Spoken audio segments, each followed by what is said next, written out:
What time is it? I hear you cry. Well, not really, but bear with me, it's Adventure Time. One of Cartoon Network's undeniable successes, created by Pendleton Ward, Adventure Time has become loved by children, and slightly obsessed over by grown-ups.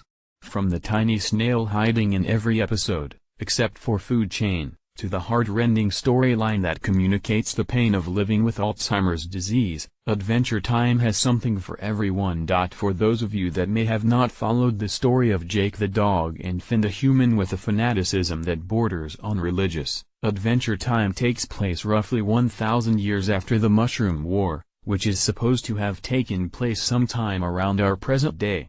The mushroom bomb followed, which took a huge chunk out of the Earth, seen in Sons of Mars. The show mainly centers around Finn, who is generally believed to be the last human left. I'd say more, but I decline to embroil myself in a storyline that the show has yet to fully resolve, and his half-dog, half-shapeshifter brother Jake. When Adventure Time originally aired, Finn was around 12 years old, but as Jeremy Shada, Finn, ages, the show has opted to allow Finn to age, and he's currently around 17. For all you Lost fans out there, you'll possibly know Jeremy as young Charlie Pace. Jake the dog is voiced by the incomparable John Dimaggio, also known as Bender Bending Rodriguez.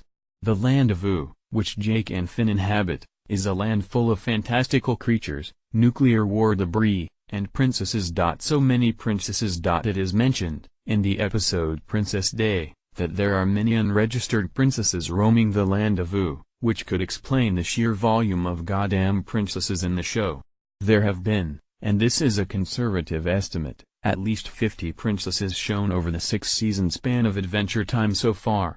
These include, but are not limited to, Princess Bubblegum, Gridface Princess, Lumpy Space Princess, LSP, Embryo Princess, Slime Princess, Raggedy Princess, Peanut Princess, Purple Princess, Wild Berry Princess, Engagement Ring Princess, Skeleton Princess, Old Lady Princess, Elbow Princess, Jungle Princess, Muscle Princess, Truth Field Projection Princess, Strudel Princess, and Princess. Oddly enough, Dr. Princess is not royalty, seen in the Chamber of Frozen Blades. Is it me, or does princess seem like it's not even a word anymore? Speaking of princesses, the main princess of the show is Princess Bubblegum. But don't let the name fool you, she is a scientist/despot who runs the Candy Kingdom. She possesses the knowledge to give life to food, knowledge she uses to rule over an entire kingdom of sweets. I'm not here to judge. She is, for the majority of the show's run, the object of Finn's desires. Voiced by Hynden Walsh, Princess Bubblegum seems to be around the age of 18. But is actually 828. Her hobbies include conducting scientific experiments, bossing around our heroes, and occasionally getting kidnapped by the Ice King. The Ice King, original antagonist of Finn and Jake voiced by Tom SpongeBob Kenny, is actually a human with a cursed crown. All of his power, not to mention his crazy, derives from this crown. If you've ever tuned into Adventure Time only to find that there's a girl Finn and a cat instead of lovable old Bender on screen, then you have stumbled into the alternate reality of Fiona and Cake, a gender-swapped fanfiction created by the Ice King, and further added to by LSP. His human form, Simon Petrikov, found the cursed crown 1,000 years previous, seen in Holly Jolly Secrets. It is revealed that the Ice King was once very close to Marceline the Vampire Queen, seen in I Remember You and Simon and Marcy, another main character of the show. Marceline is a 1,000-year-old vampire, who also happens to be half-demon, seen in Daddy's Little Monster.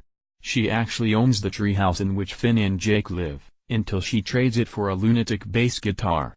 She is the only main character of the show to not have been featured in the pilot. Adventure Time is, for the most part, a show for kids. But there are so many grown-up elements included that it has gained itself quite a cult following.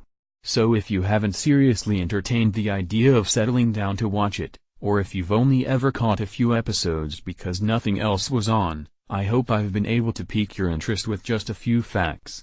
If not, then come back and reread this article after you have children yourself, or when you've watched all of the grown-up TV and need to rest your brain. So there you have it folks, a few facts about that cartoon everyone keeps going on about.